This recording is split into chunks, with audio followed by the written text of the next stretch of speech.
Okay, so Eric, I was hoping we could start off by just treating this as if we're just doing a coaching session with no cameras present.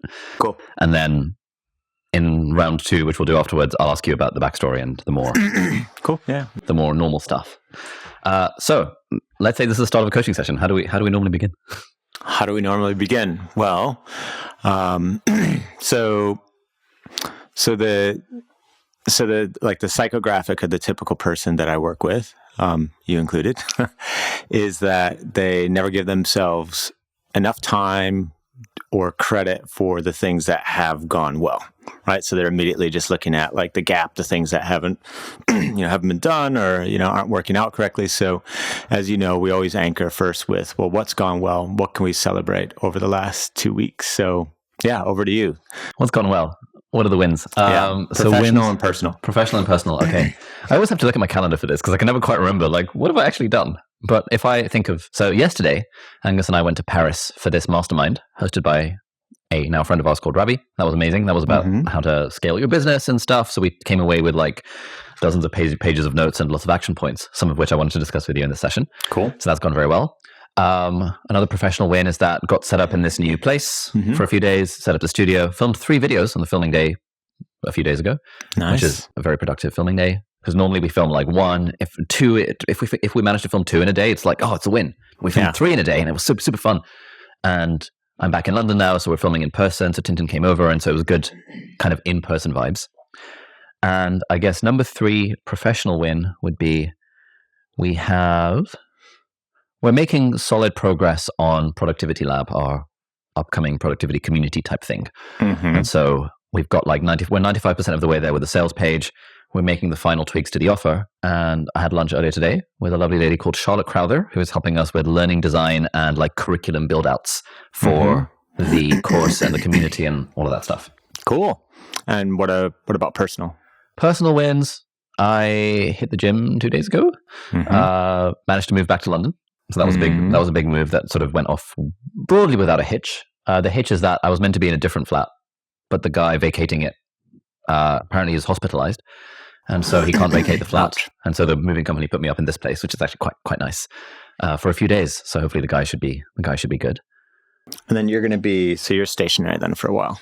I am stationed in London for a while, yeah. So until August, pretty much. Cool. Yeah, with a few travels here and there, but like it's nice to feel a bit more stable in my home base for now. And home front, how's things going on the home front? On the home front, as in? Like in terms of celebrations, wins, like relationships. Yeah. No, well, that's fine. A few things I'll tell you offline, but yeah. Okay, cool. All right, cool. Yeah. Okay. So yeah, that's how we typically start, right? We anchor in what's good, what's working. And then we get to the fun stuff. So real-time agenda. So what would make this session most useful for you? Challenges, frustrations, issues, things on your mind? Okay, real-time agenda. So thing number 1 would be figuring out our product suite moving forward. That is like a really big one. Thing number 2 would be tweaking the offer for Productivity Lab so that it's a better offer. Thing number 3, if we get around to it, is Angus and I had a session this morning talking about metrics and scorecards and stuff, and realized, so just more discussions around metrics and scorecards, which we seem to come back to every few weeks. Okay, so suite, offer, metrics. Yes, and suite sort of relates to like broad vision for the company. Yeah. Okay. Should we start there? Yeah. So essentially yesterday in this mastermind, a big thing that I took away from it was the value of simplicity in a business. And one of the big areas in which we are not very simple is the fact that we have 2 different value ladders. We have our productivity thing, which is upcoming, and then we have the how to be a YouTuber stuff. So our YouTuber Foundations, YouTuber Academy, and YouTube Accelerator. Now, as you know, in like late 2020, we stumbled into making courses about how to be a YouTuber with the Part-Time YouTuber Academy. It was always a bit of a side hustle, and it ended up just overtaking the business because it was this massive golden goose that just kept on making so much money and was basically funding the business. And we sort of felt like we couldn't let go of it because it was funding the business. And then we were doing the live cohorts, and it was fun for a while, and then we stopped doing the live cohorts, and last year we switched them to Evergreen. And then initially the plan was, okay, we'll switch it to Evergreen and we'll not worry about it. But then we thought, you know what, why don't we add a high ticket 12-month service-based offering on top of it? That's like a consulting program, our YouTube Accelerator. And so we've been running that for 12 months now. And so we've had like 300 something students go through that. That's at $5,000 for the 12 months. And so now that we're getting renewals coming up, we're like, okay, it's a good chance to revisit the offer because actually it's way too cheap and we're offering way too much stuff and we're just throwing the kitchen sink at them and just giving them everything. Yeah. But actually giving them everything is making them overwhelmed rather than actually necessarily serving them because there are really a few things that really serve them. And so a lot of resources are going into this accelerator offering where we've got these 300 students, we've got client success director, client success managers, multiple student supporters giving feedback, lots of freelance management. Yeah. We're switching everything to HubSpot, so we've got a nice CRM for it. Yeah. There's a lot of team resources that are going into the accelerator. And that's the 5K like higher end. That's the 5K higher end. We were thinking of changing the offer so that's 5K for 6 months, so it's a bit more accelerated as an accelerator. Accelerator. Yes, indeed. But one of the questions that came up in the mastermind yesterday was, what, like, if the goal for the next 2 years is to get to 10 million in revenue and then beyond. Mm-hmm. And I don't think the vehicle of courses and programs helping people be YouTubers is going to get us there. I think it's I wonder if it's a distraction from our true goal, which is to really just triple down on the productivity stuff and expand productivity to be more holistic. Why do you say that's the true goal?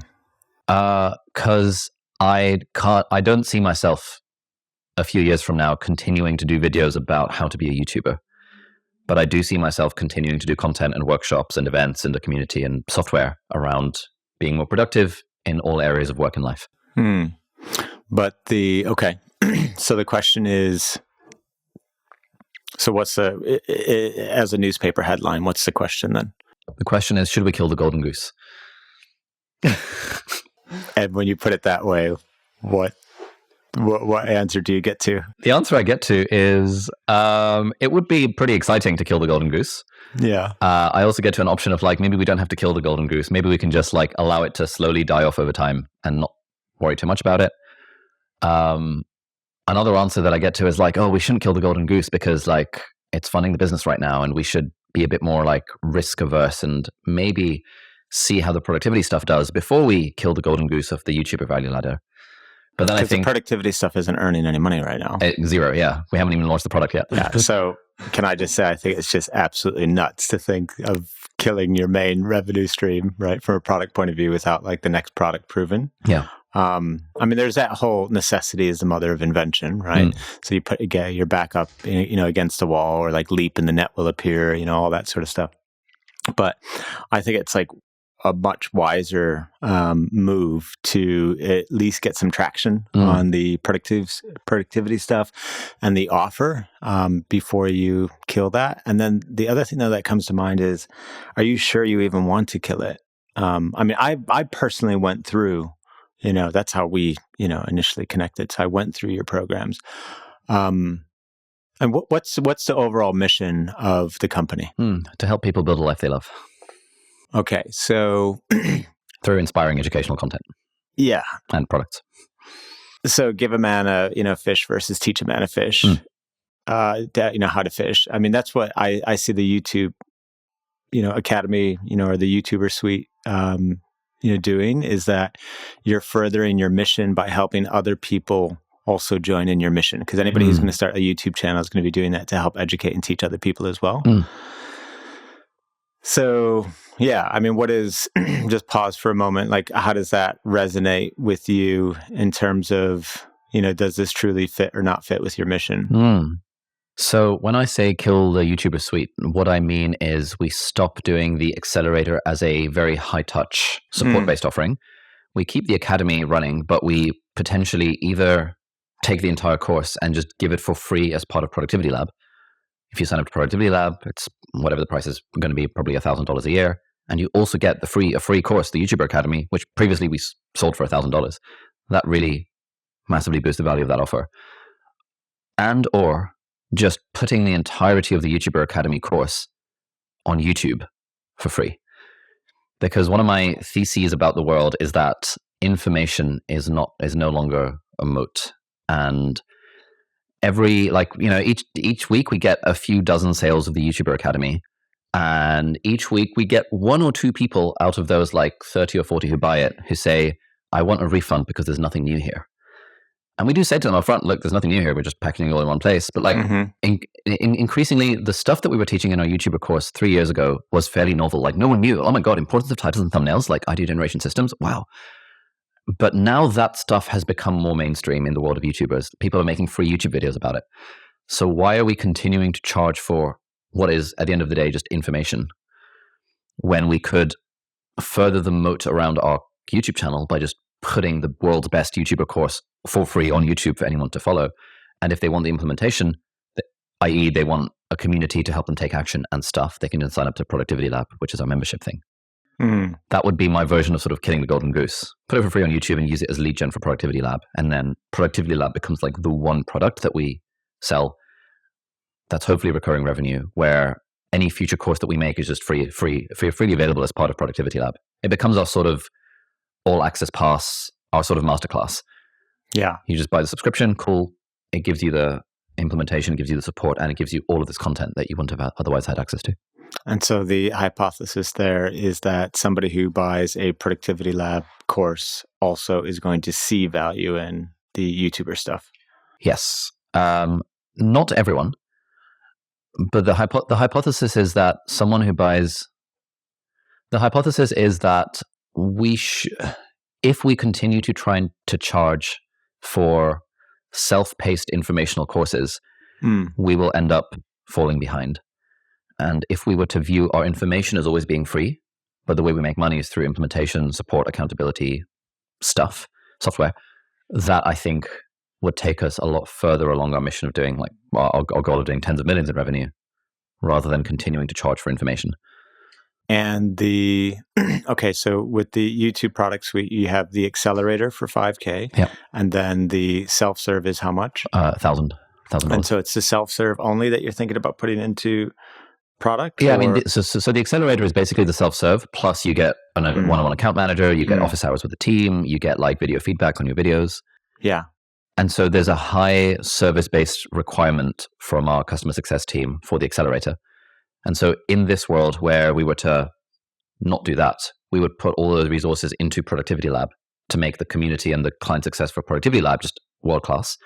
And then if we wanted to, we could, in the future, make a sort of a next level up product. One of the things from this mastermind, one of the ideas was your business becomes a lot simpler when your value ladder is offering the same thing, but just with different levels of support. Yeah. So either like one ladder, multiple levels of support. So the free videos are helping people be more productive. The lab is helping people be more productive, but they're part of community and they have accountability. Maybe we do a one-on-one accountability coaching thing, which is helping people be more productive, but they get a one-on-one coach. Maybe we have a mastermind, which is helping people be more productive, but they get access to me. It's like you escalate the levels of access and the levels of support, but you keep the value prop the same. And the issue with the YouTuber Accelerator is that the value prop is so radically different. It's such a side quest. We help you grow your YouTube channel rather than it being the main thing, which is about helping you do more of what matters to you. And for some people, that'll be a YouTube channel, but for 90% of our audience, it won't. Yeah. And what about going the other way where you take the accelerator and charge even more for that and make it even, a higher end, and it helps you get to your 10 million goal even more quickly? Yeah. So we want to probably do a mastermind type offer probably next year, which might be at the 24K price point or the 36K price point, which would be like basically only aimed at entrepreneurs because no one else would pay that much for a mastermind. And that would have like twice a month I would do a coaching call. Every quarter we'd do like an in-person retreat. That would be that thing where we share all of our business stuff, mostly aimed at entrepreneurs. I think. That to me sounds interesting. So like the most interesting thing from what we've discussed so far, and like also thinking about some of our past conversations, what if the YouTuber stuff was repositioned so it was more about how to help the online entrepreneur build their personal brand, build their creator business. Yep. And YouTube is like one channel that they have to master, but also, an entrepreneur or a creator-led business, they operate in a really structureless environment. So it's really, really important that they make the best use of their time. They navigate, their day well. And then that's like, the whole productivity side of things and getting that into the picture. So I think you can actually definitely combine those two for the mastermind piece. But I don't, I'm a little bit hesitant about the idea of just like killing things though right now until you have something proven with the productivity stuff. Because we don't have any sales, right? So I wouldn't, my 2 cents is like, I wouldn't screw around with all that too much until we see what are people willing to pay for productivity wise and we get some feedback from them. I'm not 100% convinced that if you think about this in a Venn diagram, that the people who sign up for the productivity are going to feel a tremendous amount of value with having the YouTube stuff, in there as well, because I don't know if the overlapping circles are big enough, right? But definitely if we're trying to provide develop your personal brand as an online entrepreneur or creator, all of that stuff then seems to fit like in the ecosystem, right? So you got to have your YouTube presence, you got to have your productivity presence. That's my 2 cents. Yeah, nice. That's probably the more sensible way of doing it. One of the So what, just to wrap that, so what exactly were you thinking of doing or not doing? So these were the options that we were playing around with. One option was this option of like, okay, let's launch Productivity Lab. Let's see how it goes. And then we reserve the option to do whatever we want to the YouTuber stuff further down the line. But let's not kill anything right now. We've already paused sales for the accelerator while we revamp that offer and streamline our systems on the back end and stuff. So it's not like we're worried about getting new people in through the door for the accelerator. We made that decision last week. And the Academy continues to sell and people continue to like it. Yeah. And so it's like a good product that's just like objectively doing pretty well. And so what we can do is, so option A is we just launch Productivity Lab, keep the Academy Accelerator ticking along, keep servicing our clients that we already have for the accelerator until they see out the 12-month program, and then we decide. The other thing we were considering is, at the moment, Alison and Bav on our client success team are spending a lot of their time revamping the backend for the accelerator to change up the offer and to make sure the fulfillment is all streamlined. And we've just switched everything over to HubSpot to make sure the CRM is all connected. And there's a lot of work being done on the backend to make the accelerator really good for when we relaunch it. But if the plan is not to relaunch the accelerator, maybe given that Productivity Lab is coming out in a month, all of that effort that we're putting into team time that's going into making the accelerator better, we could just press pause on that. Accelerator is fine for now. People are getting results. People are giving good reviews. Very few people are asking for a refund. So let's not try and make that product better until we know what we're doing with it. And let's divert that attention towards making Productivity Lab as good as it can possibly be in the next month or two before, while it launches. And then we decide, we have that call option on the accelerators. We can be like, okay, cool. That's not working as well as we thought it would. Let's just go back to what we were doing before and relaunch the accelerator. Yeah. See, I think the thing though that's missing here is like even the way that we're talking or thinking about it, it's like, let's make Productivity Lab as good as it can possibly be. Yeah. I don't think that's the objective. I think it's more, let's learn as much as possible about what Productivity Lab should be. Ooh, right. Nice. And because we don't really know yet. Right. So we definitely know that the people who are going to sign up for this exist. They're there. They're within your audience. And so if you think about it more from like a traditional like product management point of view, it's like, okay, well, let's assemble that audience. Yep. We create this initial glue around Productivity Lab. But again, we don't know what the offer is. We don't know what their pain points or their the interests are. We don't know how that might change once the group starts coming together. But if instead the objective was, we're going to fast fail, learn as much as we can, then I think that will help us both get Productivity Lab to the second point of this conversation, which is like, what is the offer? And then maybe provide insight on what to do or not to do in terms of the YouTuber stuff, whether to merge that, to what degree to merge it or include it or, or not. Yeah, that's a good way of thinking about it. Like that's how I'm thinking about it with the, the stuff that I'm doing. Right. So, my audience isn't nearly as big as yours, but, there's, nearly 500,000 on LinkedIn. Newsletter is about 145,000 now. And, my chief product officer, she started last week. Yep. And we're going to discover exactly, what the offer should be by spending a lot of time, with that audience, figure out what are the natural segments within there, which will then inform product suite as well, and potentially different value ladders, and what are their pain points and, the things that they want to learn and all of that sort of stuff. This episode of Deep Dive is very kindly sponsored by YNAB, which stands for You Need a Budget. Now, for many people, money is a cause of guilt and anxiety. You're never entirely sure where all your money goes, and you're left feeling guilty about purchases, big or small. Money is often associated with restriction, fear, and uncertainty. But your money is an extension of you in many ways, and it's obviously not ideal to feel so bad about it. Now, YNAB is an app that's helping millions of people change their mindset around money. It's built on 4 simple habits which could transform the way you think about money. These habits are, firstly, give every dollar a job. 2, embrace your true expenses. 3, roll with the punches. And 4, age your money. Now, these habits are actually really simple. Giving every dollar a job basically just means that you plan out the different things you want to spend your money on after you've been paid. Then all you have to do is stick to the plan, knowing that you already have enough to cover everything. Your true expenses refers to those big non-monthly outgoings like trying to buy a car or a holiday deposit. You want to break these down and you want to save in advance so that hopefully you're not hit by a big charge that you were not expecting. And one of the things that I really love about YNAB is their idea of rolling with the punches.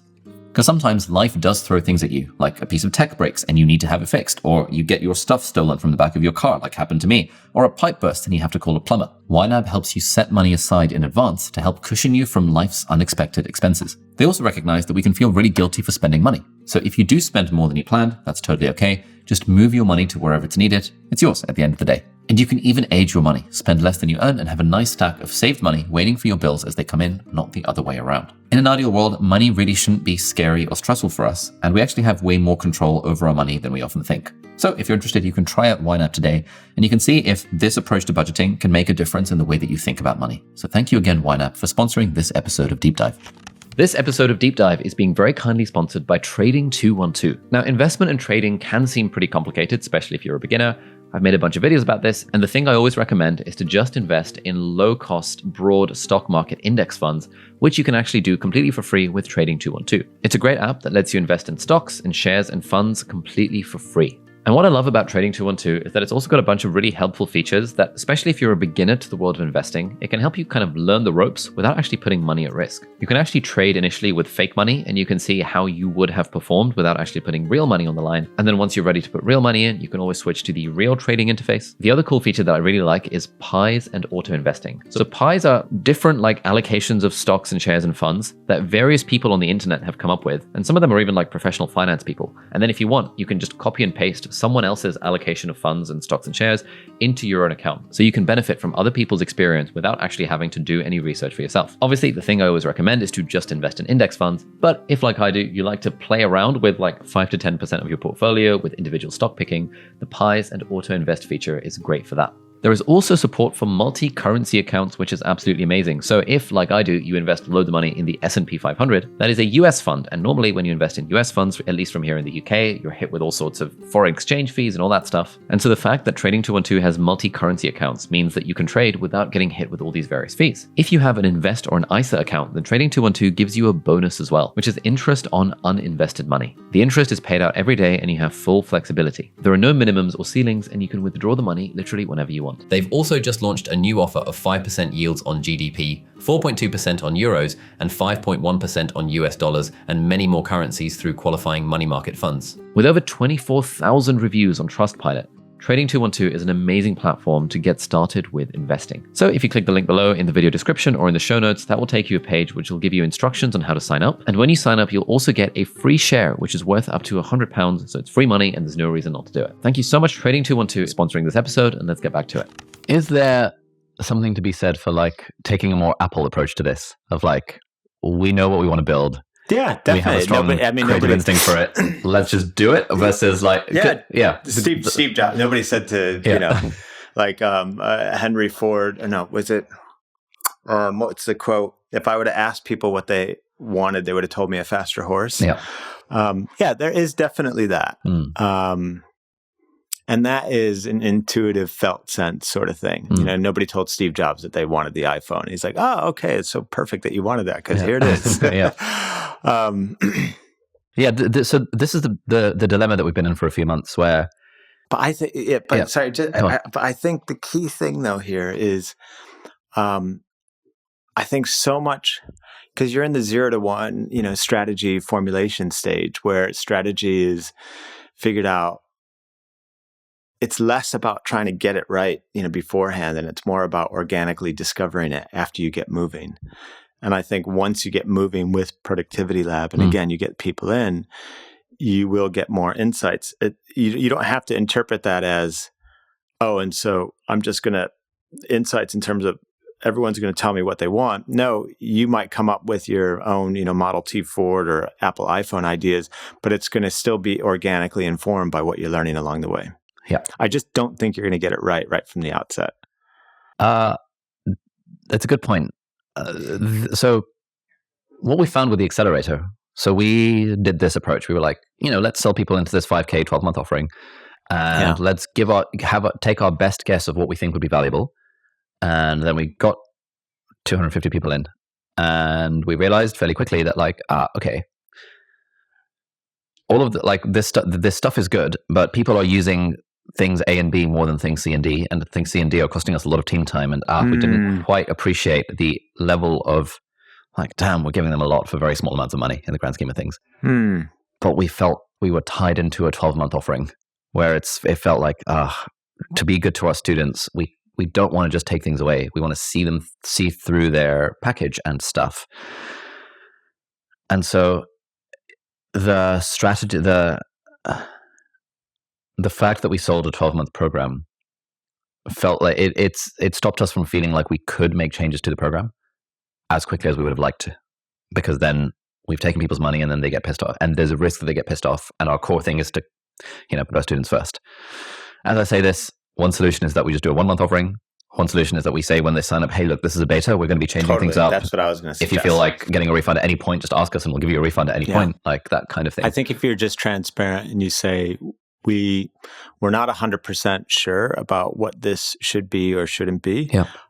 We have this initial starting point, and part of this is going to be us learning and hearing from you and seeing what works and what doesn't work, and it will naturally evolve, because there's things that will be scalable and there's things that won't be scalable, and we just don't know what those things are just yet. So. Yeah. So I also too just want to challenge. So I get what you're saying about the single value ladder and keeping things simple and all of that. We made the reference to Apple. I mean, I don't think, does Apple have a single value ladder? Well, no. Yeah. So, and it's very easy, I think. Anyone can communicate almost any idea in a way that can make someone else go, that's it. Yeah. That's the idea. We should do that. And you always have the freedom to reserve your own judgment. And I don't think there's any reason why you can't have, different value ladders. I think it just comes down to, does it serve your mission? Do you enjoy it? Do you find it energizing? If you don't find it energizing, does that mean that you should stop doing it? Not necessarily. Are there other people in the team who would find it energizing? Can we change up, responsibilities and flows and all of that? Personally, I think helping people create their YouTube channels, even if you just kept doing that and you didn't wrap it into be a creator thing, personal brand. I personally do think it serves your mission. I think you do it super well. I think it's a compelling offer. Is it the same offer that's going to last forever? And will it not require any change? Of course not. But you're going to always evolve anything that you do over time. So, I'll use myself as an example, right? So, when I'm working with CEOs or helping coach, I mean, you'll know this from the very first time we started working together. I always say, the business is the hardware. And if you want to get the hardware to operate correctly, you need to code the software correctly. And the software is 2 other pillars to scale and parallel to the business, your leadership and then the self.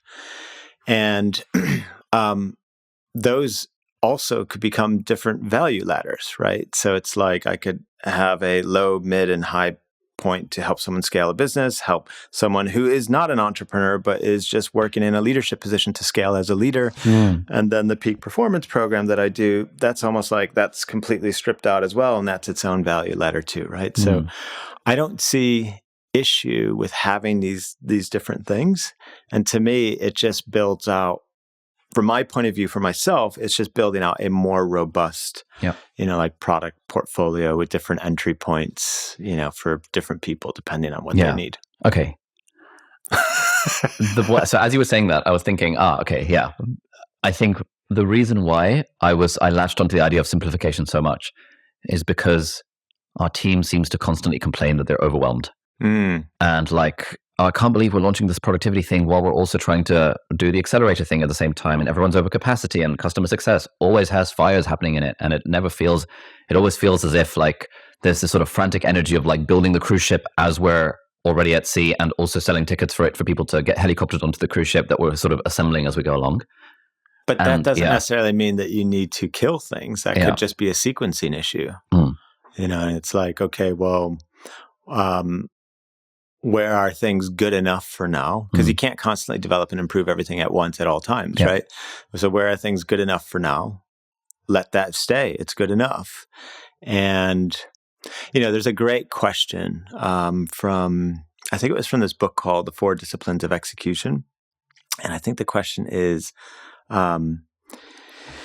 you look at all the things that you could do with the business and you ask yourself the question, okay, if everything were to stay as it is, so there's still continuous improvement, but let's, for argument's sake, say it's like things are improving at like 4%. I think that's from like the Steve Kotler thing. Where's the one area? So if everything were to stay as it is, where's the one area where change would have the greatest impact? Nice. And that helps focus your attention on, because it isn't. So the team feeling overwhelmed will be probably. Well, there's many reasons for this, but one could be it feels like we're doing anything and everything, right? So that can create overwhelm. But I mean, let's just ask the question right now. So, and it needs to be rooted in direction, right? So it's like, what's the goal right now? What's the goal? Where are we trying to get to? Primary goal is durable recurring revenue that doesn't rely on me continuing to do stuff. Yeah. And what's the number? The number is $10 million by end of next year. And where are we now? We did like $5 and a bit million last year. Okay. So if everything were to stay as it is with that A to B journey from 5 to 10 in mind, what's the one area where change would have the greatest impact? Productivity lab, because we would be going from 0 to 1 in that, and then we'd be adding a new product. That would hopefully help us go from 5 to 10. And just to challenge the thinking, why wouldn't it be changing price points or something with the YouTube side of things? There is only so much we can improve conversion rates and change prices before the bottleneck becomes lead gen. Now, the solution to lead gen is either to pay lots of money on ads or for me to make more videos about growing on YouTube. And I do not want to make very many more YouTube videos about growing on YouTube. Have you done the How to Grow a YouTube Channel in 2024 yet? Of course. We've done that same video about 3 times. Yeah, but did you do it for March? Yeah, we actually did. We haven't done it for April yet. April. Yeah, exactly. Clearly you're super excited about the productivity stuff, and it is what you're known for, right? And it is how you've positioned yourself. And with I'm looking for a copy of the book, and with Feel Good Productivity, yeah, we can hold it up hold in it case up to anyone... the camera. And with this book here, Feel Good Productivity. That's a thumbnail. It fits. It makes sense. So, maybe the team's right then. And maybe what you were saying earlier about maybe we shouldn't be trying to improve the accelerator or add any more to it right now. Just keep it as it is for the moment. A company can, especially a company of this size, right? You can do one major move at a time. Like major, I mean like significant overhaul of something, and this feels like it's it. But I would do that move and don't like take a machine gun to your golden goose at the same time. You know, because that's working. Yeah. And it is consistent with your mission. And let's just learn from Productivity Lab. The goal is to learn, not to earn. Yeah. Learn that's actually a brilliant way to look at it. So we got earn and learn. Don't kill earn while we're trying to learn. So let that continue earning and we start learning. And then we'll figure out to what degree do those Venn diagrams overlap and is it actually going to entice, having the YouTube stuff. I just don't think that those I'd be glad to be proven wrong because I don't care. I'm just passionate about it's just hypothesis driven, right? I just think the overlap I think it's just a different person. I think if you bundle that up, like we were talking about earlier, where it's like creator thing. Yeah. And then it's like, you have to maximize productivity and the YouTube and the business and stuff. Yeah. Then that's different, but that's not how it is right now. No. Right. I think, here's another way to look at it. I think there's a much higher probability the YouTuber people would also want to benefit from the productivity stuff than the assumption that the productivity, exactly. I agree, Yeah, so what we were thinking is if we do continue the accelerator, we would bundle in Productivity Lab with it because it'll just help them take action on the stuff. Totally. And then it's like, it's not quite the accelerator helps you as an individual be more productive, but hey, if you as an individual are an entrepreneur, a solopreneur, or a YouTuber, and you want long-form video to help with anything in your life, great, we've got this thing. And sure, it's true that maybe only 5% of people in the broad audience care about that, but that 5% is big enough to have another solid business asset built on the back of it. I like this question. If everything were to stay as it is, where's the one area? Because I think often I have a tendency to think, let's improve. The royal way. Let's just improve everything all at once. Because I'll go to a mastermind or I'll speak to someone or have lunch with someone and be like, I've come away with 18 pages of notes and here are all the action points for all of the 18 different areas of the business. Bam, let's go, everyone. Don't you think I've not seen this? Like, how long have we been working together now? Like, it must be close to 2 years or something. And it's like, I know when you've been to an event or something. Yeah. Because you're like, I got to do all this stuff. And then what happens? It's like so formulaic. Oh. It's like, then it's like, I can tell you what happens. Then sure enough, I'll meet with Angus and then Angus will be like, he's getting involved in so much stuff right now. And then we hear like the team's like getting stressed because there's too many things going on. And it's like, yep. Okay, so how do we do it? So what do we do? So when I come back from an event and I have all these ideas, what should our system be for? We talked about this 2 weeks ago. Yeah, I mean, so we at the moment we have the idea island, but like for the sake of the podcast. Because I imagine if someone's gotten to this point, they're probably an entrepreneur. Because maybe normal people won't listen to this. Well, the setup that you and Angus have, which is like brilliant, is you get to do the visionary stuff and the creative, stay in your creative zone, right? And then Angus is running the business and kind of making sure that the wheels don't fall off. It doesn't help though if you come back from an event and if you actively go around the car and rip the wheels off. Yeah, and then you're like, machine gun. What do you think about that? Yeah. So to prevent that from happening, in fairness, Angus was at the event as well, and he was in the wheel ripping mode afterwards as well. I think Angus now empathizes with my plight after every event. Well, Angus was the one who suggested, is the accelerator really serving us? And I was like, Angus, wow, what a good question to ask. So I think you need to take all of these ideas and you put them in an idea repository, or I think we call it Idea Island. Idea Island, yeah, we have a little Notion page. Yeah, because we're doing 5-week sprints, 1 week break, right? So the thing that you have to keep in mind is like the sprint cycles are short. It's the longest you would have to wait to implement a potentially new idea or to consider its implementation amongst all the other things is 6 weeks if you happen to come up with that idea right at the start of a sprint, right? So it's like, it's not that And if it's truly something like, oh my gosh, if we don't implement this right now, like the company's going to implode, that's totally different. Yeah. Right. But those ideas are never that. It's like, no, they're not that.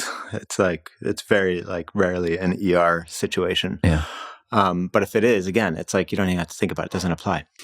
So, and that's why if we have better rhythms with, our sprint times, where it's like, okay, at the end of a sprint, we're reviewing progress, what went well with the company, what didn't, what are any continuity goals related to that current set of, sprints, current sprint, and then what are all the ideas in the repository, and then looking at those two groupings together in service of where we're trying to get to in the next year, I think that will spit out what to do and, what not to do. Because otherwise you will, you'll drive everyone nuts. Right. And you drive yourself nuts too. Right. Because it's like you want it to all change and then it's not changing, but it can change. It's just that we need to kind of we have to have system, process, and structure, for it to. Nice. Because otherwise the train comes off the track. Yeah. And when the train comes off the track, you miss stops, people get hurt. Yeah. Yeah. Well, one of the things I was thinking about when I was, as we were contemplating taking a machete to the goose, was that this poor goose. So far, it's ridden with bullet holes. Now it's been hacked. Yeah. Everything. It's I was thinking while we were thinking of taking a machete to the goose, that this is that classic thing of we're putting at risk the thing that's making us 3 million for the sake of a thing that might make us 10 million. That's just a dumb thing to. Yeah. I actually don't. So if I had a bet, and again, I'm dispassionate about this, but so I'm happy to be proven wrong. I think to get to the 10, it's going to just be a blended product portfolio. I don't think. Yeah, it's a single product. I don't think so. My bet is that won't be that. Because I just think they're different people. Yeah. I think, and that's okay. That's okay to have different segments within your audience and different value ladders for each segment. I think what's not okay is everybody get into one segment and, you have to get onto this value ladder. And that's that might not be the, Yeah, I guess I was watching an episode of Espresso Hour, which is Dickie Bush and Nicholas Cole's podcast, where every week they just talk about what they've learned in the business. And one of the things they were talking about is there are sort of two schools of thought broadly on the spectrum. One is simple scales, fancy fails. The more simple you can make everything, the more streamlined, the better. And the other school of thought is, as a business grows, it takes on more operational complexity. The more operational complexity you can handle, the bigger your business is able to grow. Because Apple, for example, is very operationally complex. It's almost a simple company at all, obviously. And so for us to service the YouTuber clients and stuff requires a lot of operational complexity, in that it requires us to build a sales system, a CRM system, customer success system, all of that stuff, which we have now built and are improving.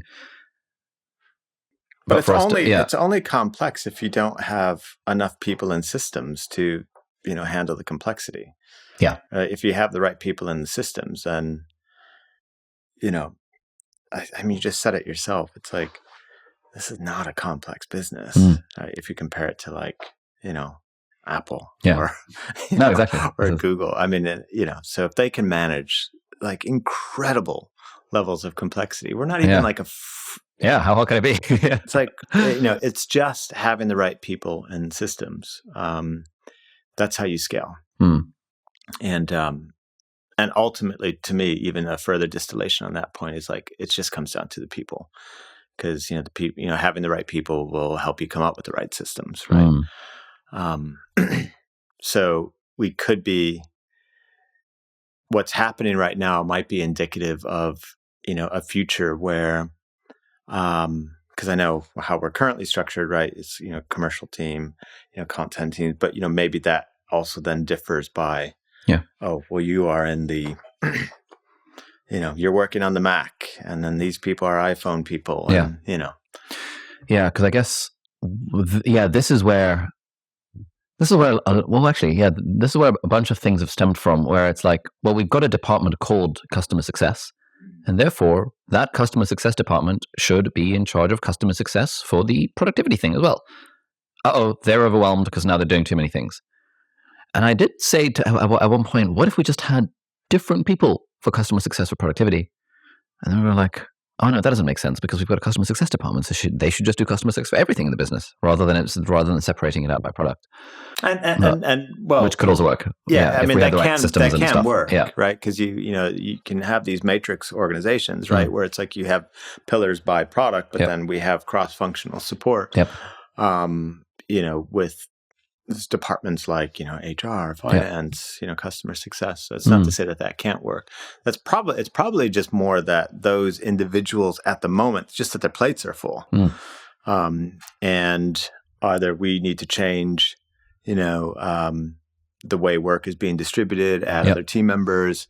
Maybe there's more automation that can be done. I don't know what the level of automation is on customer success, but do we need to revamp FAQ or install an AI chatbot that can answer a lot of queries for us, that sort of stuff. Nice. Yeah, one of the challenges, I guess. Yeah, if I think about it, one of the things that gives me this sense of like, we need to make this happen right now, is the fact that it's the start of the year and our revenue counter has reset to 0 and our expenses are up at 2.5 million. So it's like, okay, we know we have 2.5 million worth of expenses, and we know we currently have basically 0 revenue, and we know that we actually don't have any true sources of recurring revenue. We have somewhat pseudo recurring revenue in the sense that we can sort of predict what AdSense will be and sort of predict what sponsors will be. But we don't know what the renewal rates on the accelerator are going to be. We don't know if the YouTube Academy is going to continue to sell at the rate that it's currently doing. And therefore, we know that we need this new product. And therefore, we also know that don't mess with the existing products. Therefore, let's get this new product done sooner rather than later so we can learn fast and test fast. Yeah. But that requires, and in order to get it out, it requires A, B, C, D, and E to happen while all this other stuff's going on. And then people are overwhelmed because A, B, C, D, and E is actually quite a lot of stuff. If that makes sense. Yeah. But every sprint is a container, and all it is a bucket of activities that need to be distributed across, the containers. And I don't see how. Yeah. I mean, the team will have a capacity. Yep. And the culture you've created is such that if people feel that they're being stretched in an unhealthy way, you want them to raise their hand as quickly as possible. Yeah. And that's happening. So it's like, in some respects, the culture that you've created is working. Yeah. Right. So it's like the two-way communication's happening. And it's like, okay, it's this, the key is healthy pressure. You do need to have pressure. We all need pressure, right? Everyone needs support and accountability. Because my theory is people will naturally just take the path of least resistance. We're like water, right? So it feels like you have the pressure. It feels like it's starting to, some of the seams, are showing signs of bursting here or there. So you're probably... So we're patching them to be like, oh, we don't have a project management system. Great, let's do that. And those little bursts, for whatever reason that they're happening, they then also inform candidates for other objectives in the next sprint cycle. Right. So, that happened. Okay, we need to think about how we allocate workload. Or that happened. We need a better process for that. One of the things that we do at the moment is that every team member has a quest to do every sprint. So a project that's going to move the needle for their area of the business over 5 weeks. One of the learnings that we kind of realized last time is by thinking on the level of an individual, we actually end up like the accelerator customer success people are thinking, cool, what's my quest going to be for accelerator customer success? The ops person is thinking, what's my quest going to be just for ops? The marketing person is thinking, what's my quest just for marketing? And rather than us thinking, what are the 1, 2, or 3 main things the company needs to move forward in the next 6 weeks. Yeah. And who cares if some people don't have a quest? They'll be delighted because it's like, oh, I can chill and actually just do my job rather than have this big thing every single 6 weeks.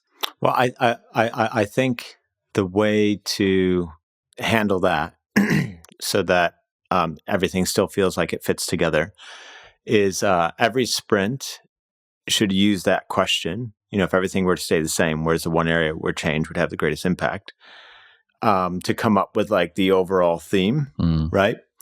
Defining theme for the sprint, and then and that should probably be like one thing, and it might have a few components to it, but it's like one main thing. And then the teams or the individuals, or the departments, however you want to talk about it, they think in two different lenses. So one is, what can we do as a team, which is in service of hitting that objective? And they may or may not have something in a given sprint, but what should we be doing this sprint, which leads to the continuous improvement of our business function? And in that respect, every group always has something of significance, because they're either directly contributing to that which is most important in the sprint, and or continuously improving from a Kaizen point of view, right? Their business function. And some departments will find that they tend towards, say, just the continuous improvement stuff more so than others. So as an example, finance, right? So finance is an absolutely critical function, but they might not have anything that feels like it directly relates to the theme of the sprint. But yet we need to upgrade the accounting software. Yep. Or, install a new, invoicing system or something, right? I think nice. That's good. That's the way to that's a very good way of thinking about it. Yeah. Yeah, that would solve a lot of problems. If we had a theme for the sprint, as an individual, as a department, you either contribute towards that theme, or if you have nothing to contribute, that's fine. You improve your area. And yeah. But you're it's one or the other. No. It's and or. Oh, sure. Yeah. So you could do both. Yeah, and exactly. So marketing. Yeah. If I'm just speaking in like more traditional like company sense, like marketing. So a lot of times goals will relate to like growth and sales and stuff like that, like obvious things. So like sales and marketing typically have often goals that directly relate to, say, what the sprint focus is. Yep. But they also too might need to do something from just a purely continuous improvement point of view. Yeah, it's like the business is a series of systems that are strung together, and each system contributes to the theme of the sprint, or improve itself. Yeah. Take it to the physical body. It's like if I'm telling my physical body, we're going to sprint right now.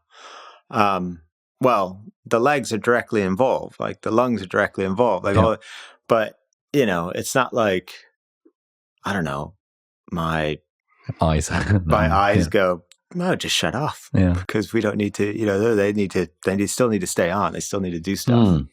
Yeah. The metaphor that came to mind was around like kind of a car having different components, and each cycle you can choose to upgrade your component in some way or another. If you're playing like a video game, being like, oh cool, I've got enough capacity to upgrade the engine, great, let's do that. Or no, actually I want to use my capacity on upgrading the wheels instead, that kind of thing. Yeah, all while recognizing that, okay, but who's putting just the fuel in the tank? Yeah, and who's like just driving the car so you keep going in a straight line, making our steering system and our dashboards are legit. And so this morning Angus and I had a chat about like numbers and metrics and stuff, and we were like, great, dashboards, cool. Do we need to upgrade our dashboard? Kind of thing. And either it is a task which can just be done in one sitting, or it is a project that takes more than one sitting to do, and therefore it goes into a project management system.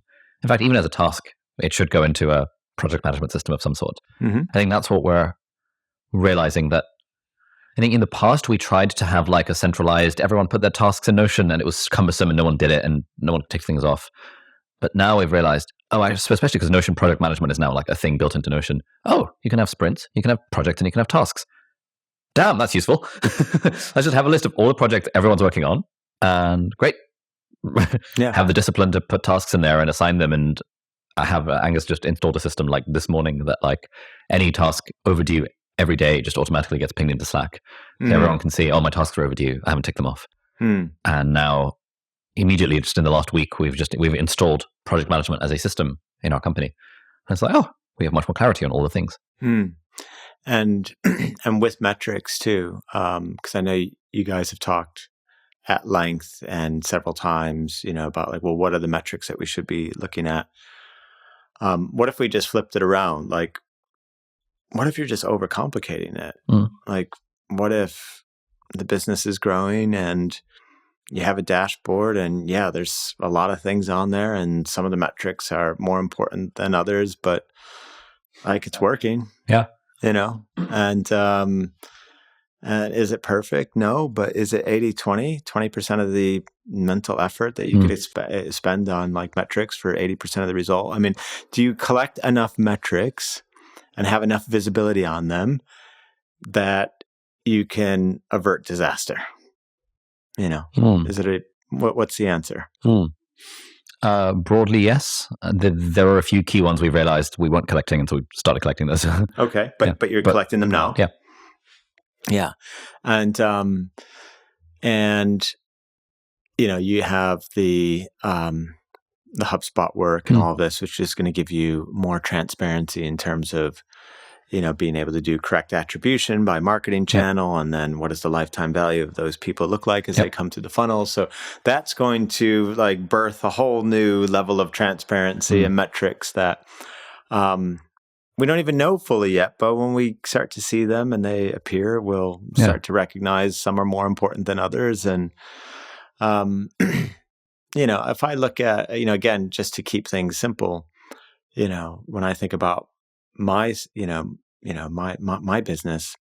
with LinkedIn, I just look at the follower count. And I know people say, oh yeah, it's not about, no, it is. Because, if you're just collecting, random, followers that are, but if you're producing high quality content and you're just staying true, to that, the growth in the follower number is the North Star metric, because it's one thing to say I like something, it's another to say I subscribe to your thinking and I want to see it regularly.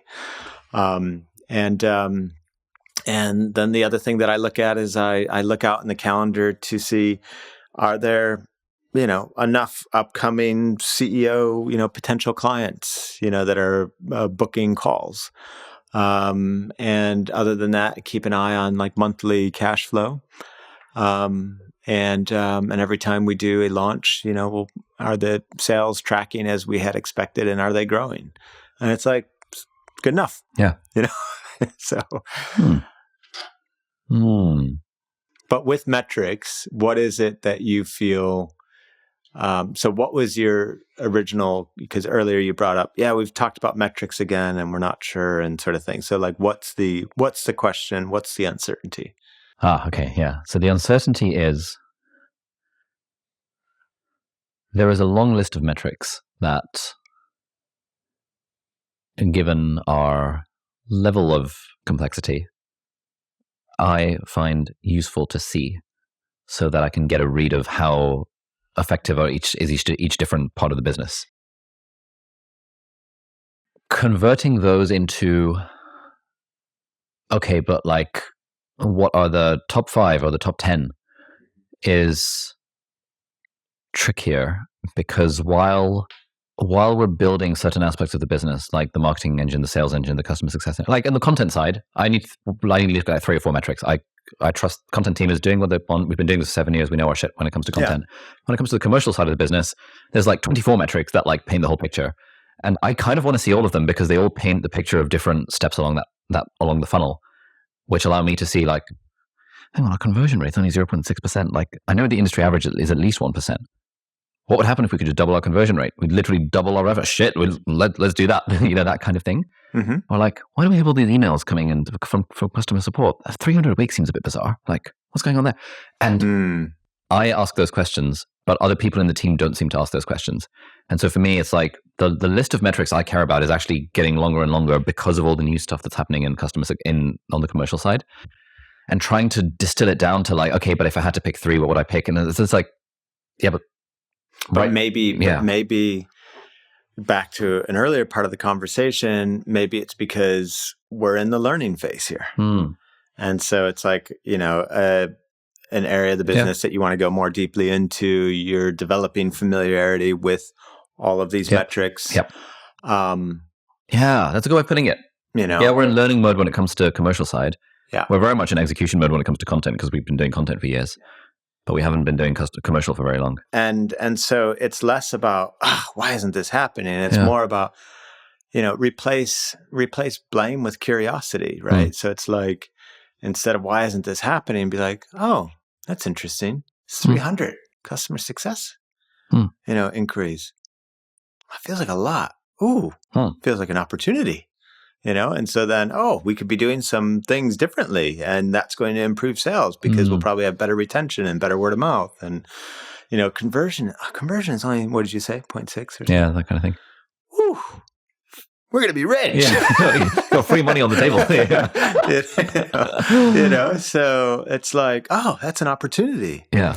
And as you develop familiarity, learn, and then go for the quick wins and improve some of these, it will naturally funnel down, and you will graduate.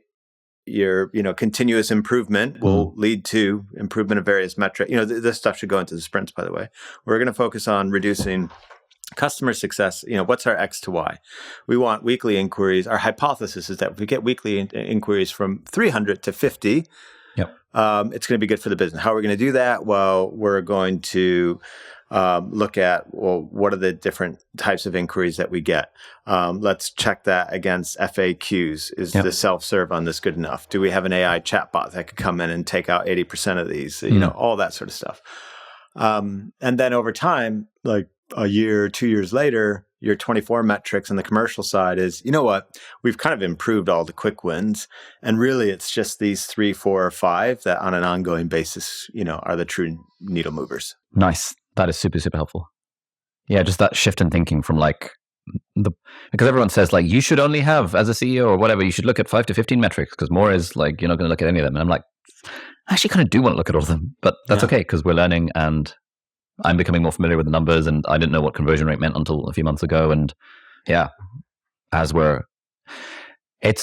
also feels really good making all these like learning all these things, because every week we learn new stuff and sort of implement it into the business, which is all the work that for someone to compete with us, they will also have to do.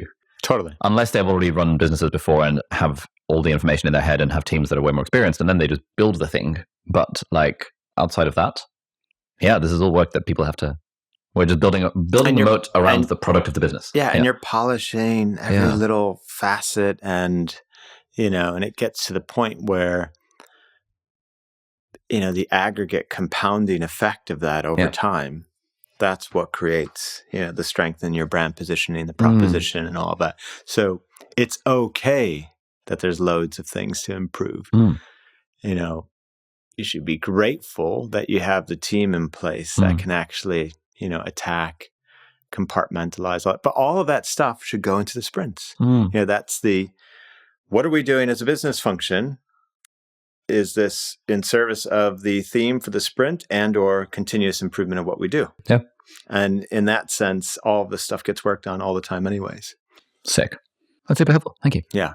I have, again, I'll use, and there's always going to be stuff to do. So I'll use myself once again as an example. So for lead gen for myself, on my website, you can get a free download of one of my books, The 3 Alarms.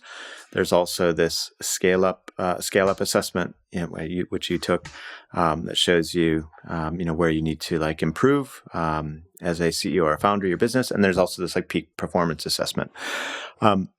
I just the other day, I looked at all the people taking the quizzes, these assessments, and it's hundreds per day. And I'm like, what are we doing with this data? So they're just going straight into the email list.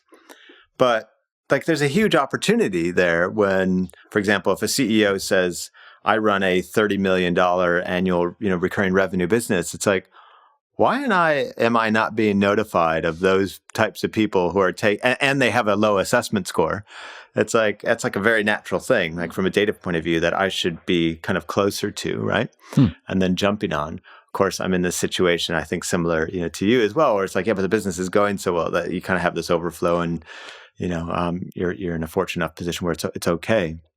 But my point is that I recognize these data opportunities as well, these metrics that exist that I'm not really acting on fully yet, but it's okay. I'm just like, there's opportunity there. Yeah. So I guess a big part of this, like my big takeaway from this, is that it's okay to sort of just just basically have more patience. Instead of thinking like, we've got this new thing, the sky's falling, we need to act on it right now. It's like, actually, things are going fine. We can always act on it 3 weeks from now when the next sprint comes around. Yeah, I don't want you to become more patient, really. Like, I think it's good to, especially in your role, to have that constant, like, impatience. Like, I think that's an important source of, energy and drive for the company. All I'm saying is we just need a process or a system for that to be channeled through. Yeah. Right. And we have that with the Idea Island now and the new sprint system and all the project management. It's like... Exactly. So you can remain impatient. Oh my God, I want to do all this stuff. But just don't be the bull in the china shop. Yeah. So just funnel it into the Idea Island, and then it goes into a system for the sprints, and it's like, cool. Yeah. Shattered glass everywhere. It's all happening. Yeah. Nice. Cool. Thank you very much. Cool. Yeah. Good sesh. Good part one. Where can people find out more? We have the business bundle, don't we? Yes. Yeah. So actually, I just mentioned a few different things that if you want to pick up, there's a bunch of stuff. So in the video description, there's a link to take it. It's called the Business Coaching Bundle, and it has a copy of my book, The 3 Alarms.